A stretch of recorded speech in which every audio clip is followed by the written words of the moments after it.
Bonjour à tous pour une nouvelle vidéo. La première en duo avec Astice, puisqu'on n'avait pas eu l'occasion d'en faire sur Super Fantasy Brawl. Alors pourquoi on fait cette vidéo aujourd'hui? C'est pour vous parler du jeu Star Wars Shatterpoint. On est impatient d'y jouer, d'ailleurs c'est le titre de la vidéo. Et donc en fait on va vous parler un petit peu du jeu, vous présenter quelques points en se posant des questions. Donc je vais poser des questions à Astice, voir ce qu'il en pense, et on va dialoguer comme ça. Dans cette vidéo, on va pas forcément expliquer le fonctionnement du jeu, étant donné qu'il y a déjà beaucoup de vidéos en français qui ont été faites à ce sujet. Mais on va vous mettre directement les liens en description, ce sera plus rapide. Et on va passer directement à nos petites expériences perso.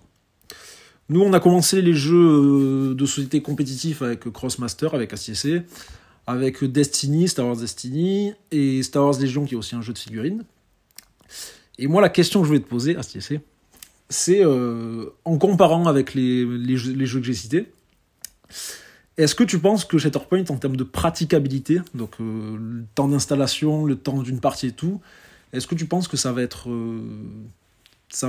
concrètement, enfin, en termes concrets, ça va être bien pratique et les gens ils vont trouver leur bonheur?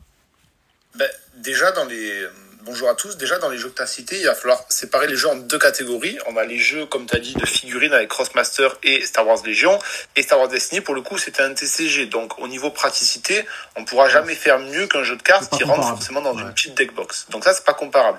Après, en termes de praticité au niveau du déballement, on va dire que si on prend le format compétitif principal de Star Wars Legion, qui est donc le 800 ou 900 points, si je ne m'abuse, et qui se joue sur du 90 par 180, ça va être forcément un petit peu plus abordable, vu qu'on va jouer sur du 90 par 90, comme le format escarmouche de Star Wars Legion. À ceci près qu'on aura en moyenne, on aura en moyenne 8 unités. Donc sur certaines unités, on va pouvoir, comme par exemple les droïdes, trouver 3 figurines, mais ça va être entre 8 et 10 figurines. Donc déjà, au niveau praticité, ce sera beaucoup plus rapide à sortir. Forcément, il faudra une boîte un petit peu moins grande que pour un jeu de figurines classique.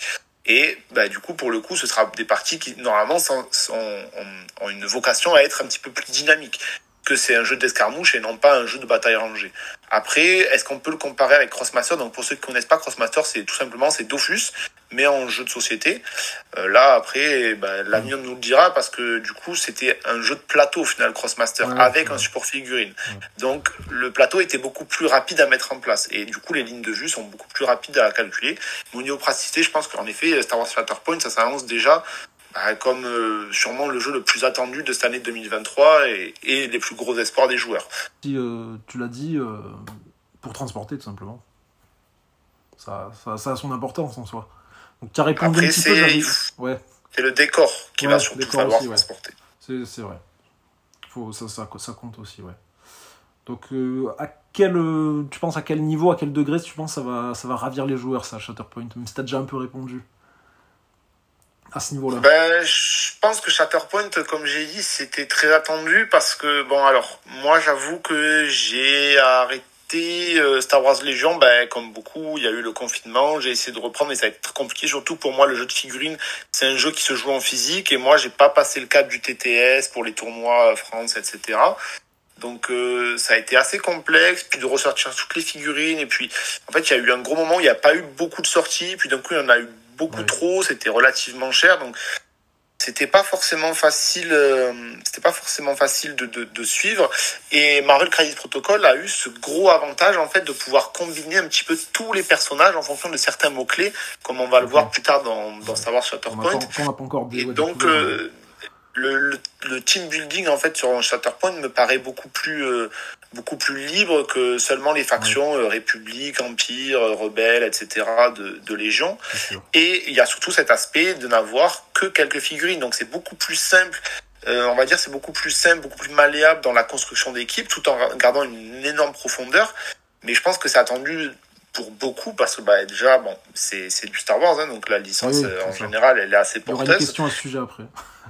Et donc on va avoir surtout en plus ça va être un jeu, en plus il faut pas l'oublier, qui va être centré autour des héros. Donc dans Légion, on a des héros toujours pour jouer par exemple les généraux pour ceux qui voient, mais on va quand même avoir une énorme base de piétaille, d'armées, de véhicules, tandis que là on va surtout avoir nos héros qui vont définir la stratégie de nos unités secondaires entre guillemets. Donc on va avoir un jeu qui va être basé sur les héros et qui va faire la part belle aux héros, parce que par exemple si vous aimez jouer à Anakin dans Légion en fonction d'une certaine méta, en fait des fois il va limite servir à rien. Bon après normalement si vous savez le jouer, ça ne sert jamais à rien, mais dans Shatterpoint, vu que toute la stratégie est basée autour de vos héros, ben, ils vont toujours servir et ils voyagent. Enfin, je pense, j'ai pas encore pu poser la main dessus, comme tout le monde d'ailleurs, mais je pense pas qu'on va avoir ce truc de je sélectionne ce général, mais au final je m'en suis quasiment pas servi, vu que toute la stratégie se base autour des deux héros principaux de chaque équipe. Ouais.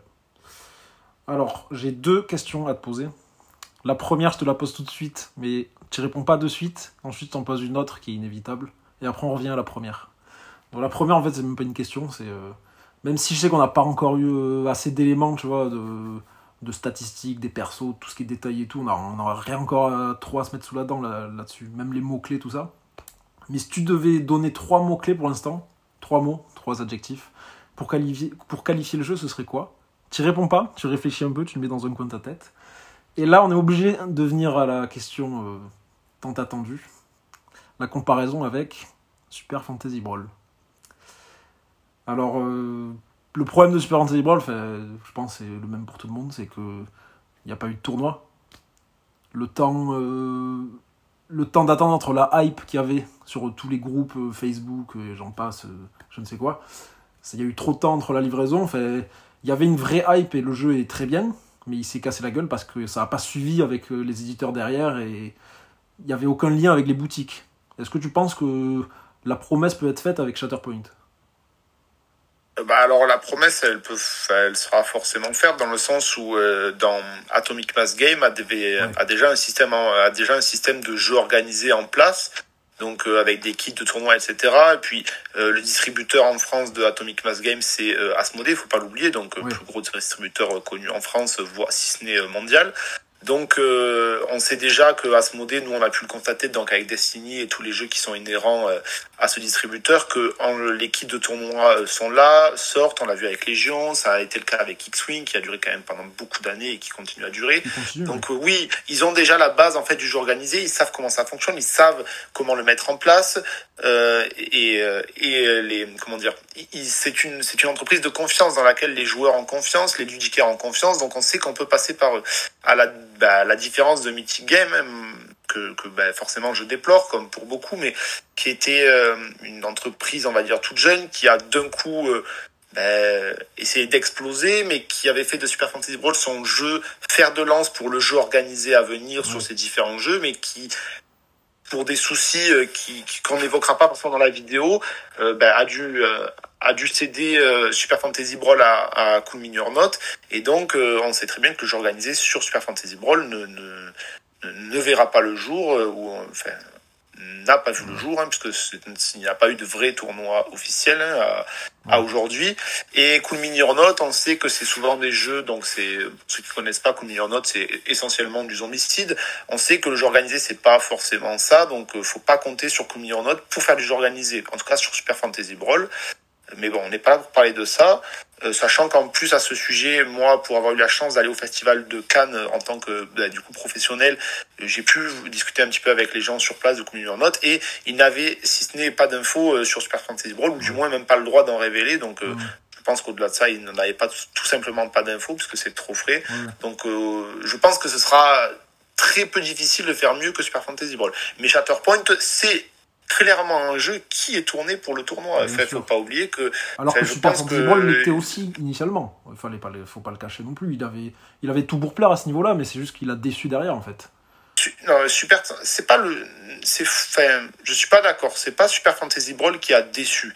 C'est l'entreprise qui était derrière Super Fantasy Brawl qui n'a pas fait l'effort, ou en tout cas qui n'a pas pu faire l'effort de soutenir du jeu organisé.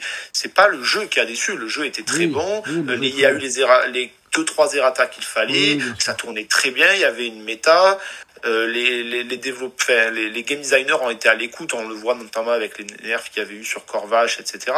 et sur le mal en point. Mais voilà, c'est l'éditeur qui ne suivait pas derrière et qui ne pouvait pas assumer du jeu organisé. Là, on parle de Atomic Mass Game qui a déjà fait ses preuves avec Marvel Crisis Protocol, qui est une valeur de référence puisqu'il est un jeu, en tout cas aux États-Unis, extrêmement joué et même en France. Avec une grosse communauté, et on parle d'Asmodée. Enfin, Asmodée, aujourd'hui, s'ils veulent mettre quelque chose en place, du jeu organisé, ça y est extrêmement vite. Donc, on peut pas comparer. Il faut pas comparer les deux jeux parce qu'il n'y a pas la même machine derrière. Ouais, mais quand même pour dire au final que Shatterpoint, il y a la machine. Voilà, c'est ça qui est rassurant aussi. C'est pour ça aussi qu'on prend un virage aussi. On faisait du Super Fantasy Brawl jusqu'à présent. Ça veut pas dire qu'on abandonne à 100% Super Fantasy Brawl, qui reste un très bon jeu. Mais oui, clairement, moi je continuerai à jouer à Super Fantasy Brawl, je finirai de peindre mes figurines, mais c'est vrai que moi, ce que j'aime, c'est faire du jeu organisé, faire du tournoi, me confronter à d'autres personnages. Et c'est vrai qu'avec Star Wars Shatterpoint, on verra qu'il y a un coût quand même au jeu, mais je sais que là, j'ai pas peur de me lancer dans le jeu en me disant, tiens, je vais gaspiller mon argent. Là, j'ai pas peur.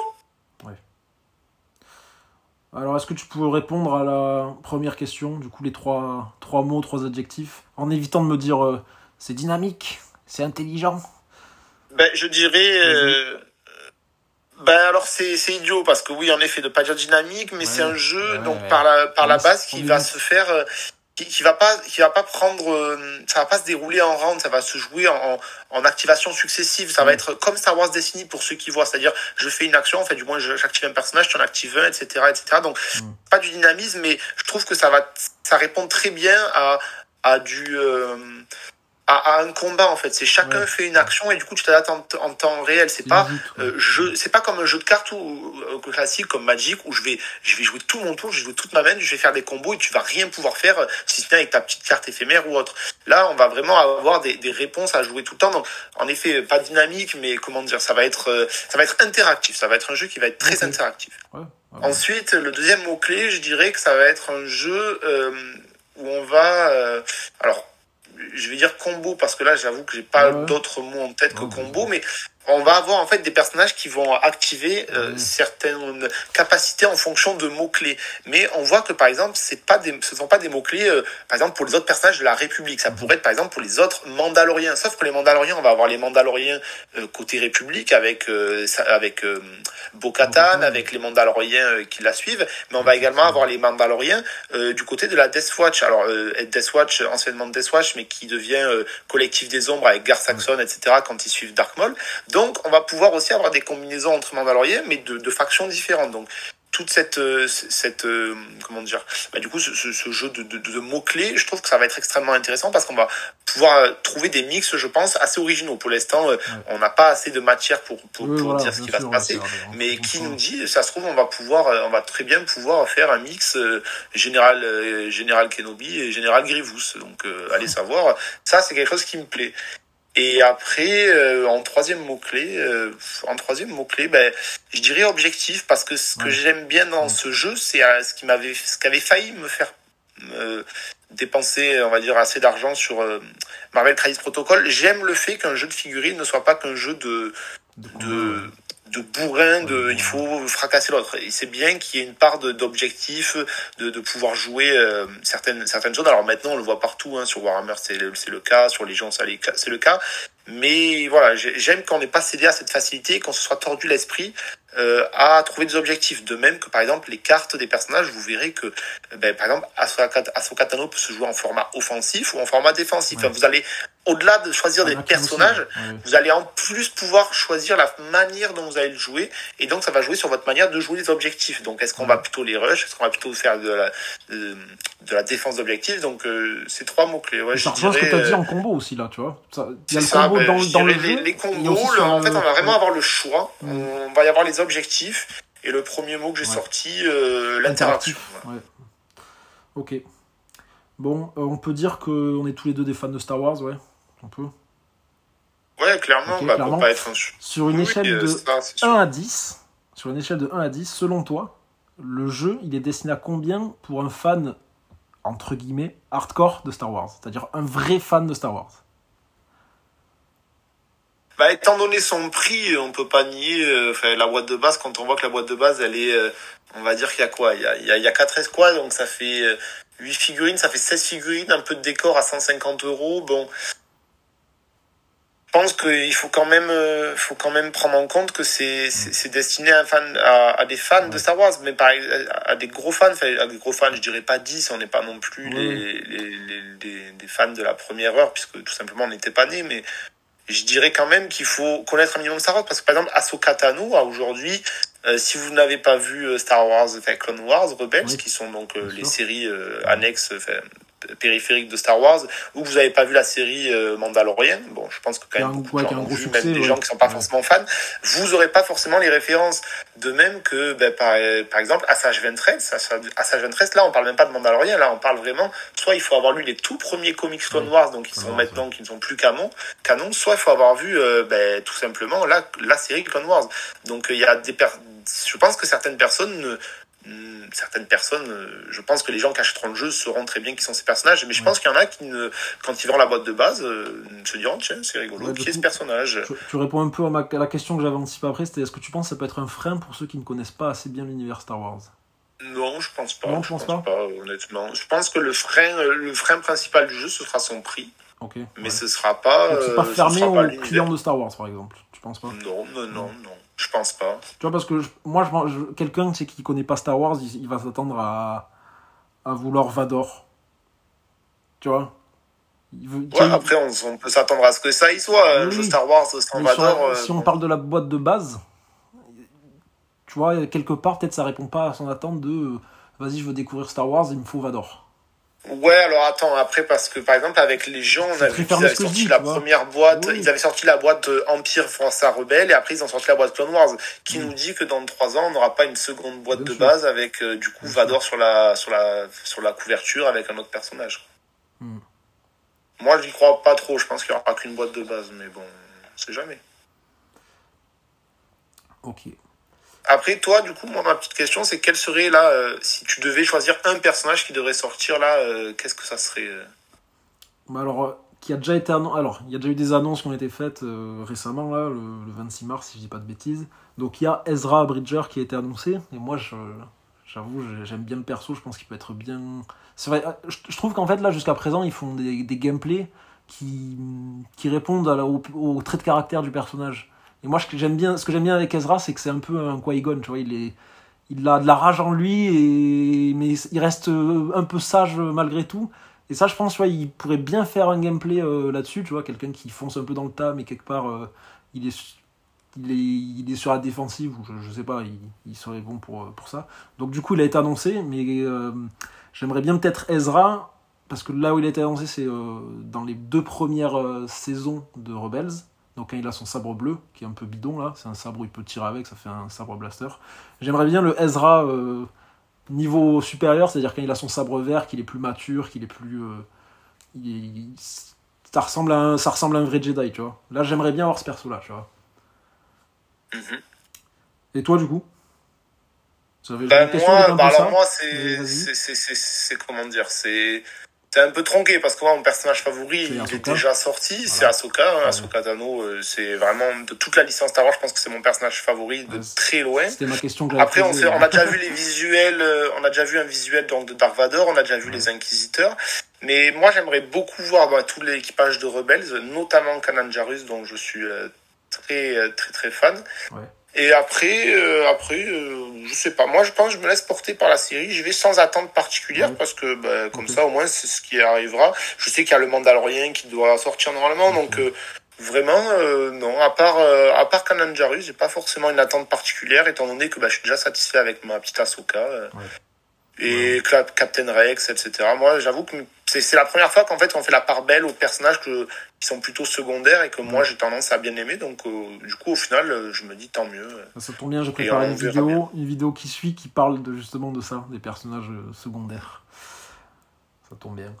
Vas-y, il y avait cette dernière question normalement, c'était le perso qui te hype le plus, etc. Mais sinon j'avais une dernière question avant ça, c'est qui dit G2D dit chance.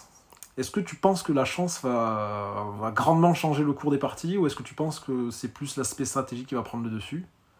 Et en admettant, en partant du postulat que oui, il y a forcément de la chance, mais à quel degré? Comment dire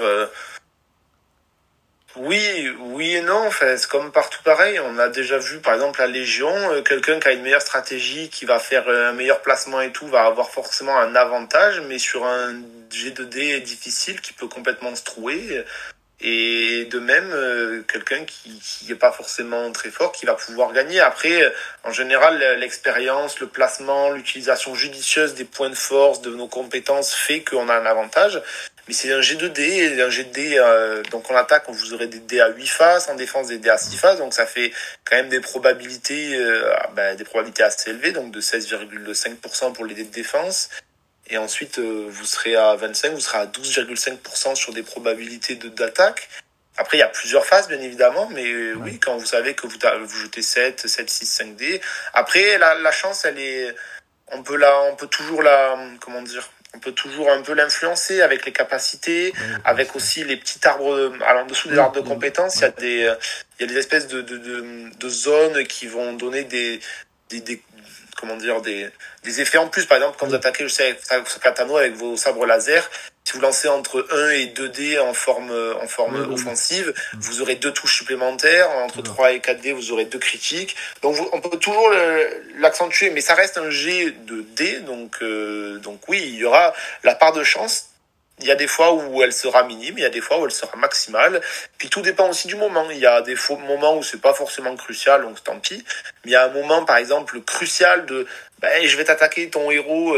Si je le tue, moi je m'en sors parce que les autres sont trop loin, mais si je le tue pas, c'est moi qui y passe.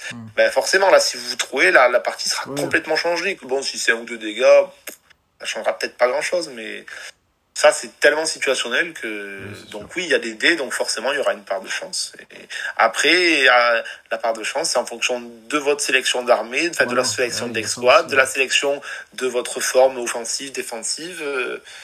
Donc ça répond au combo que tu avais dit tout à l'heure, en fait, aussi.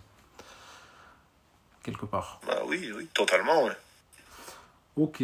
Après, je sais pas si t'as vu, Ahsoka, elle est à 8 points, de constitution d'escouade. Ouais. Donc... Anakin, si je dis pas de bêtises, à 7. Ouais. Alors ça, ils l'ont dit, c'est plus un personnage sera puissant, moins il aura de points d'escouade pour avoir moins de poursuivants derrière. On voit ça avec Anakin avec son nombre de points de vie, de toute façon. Il est, pour l'instant, ce qu'on a vu, c'est le plus tanky. Mais du coup, par rapport aux points d'escouade, par exemple, avec Ahsoka, t'as 8 points pour prendre un personnage secondaire et un support ou soutien, je sais plus comment on appelle ça. Avec Anakin, donc t'as 7 pour faire ça. Si le chiffre à chaque fois c'est toujours autour de 6, 7, 8, est-ce que t'as pas peur que ce soit un petit peu maigre en termes de squad building du coup?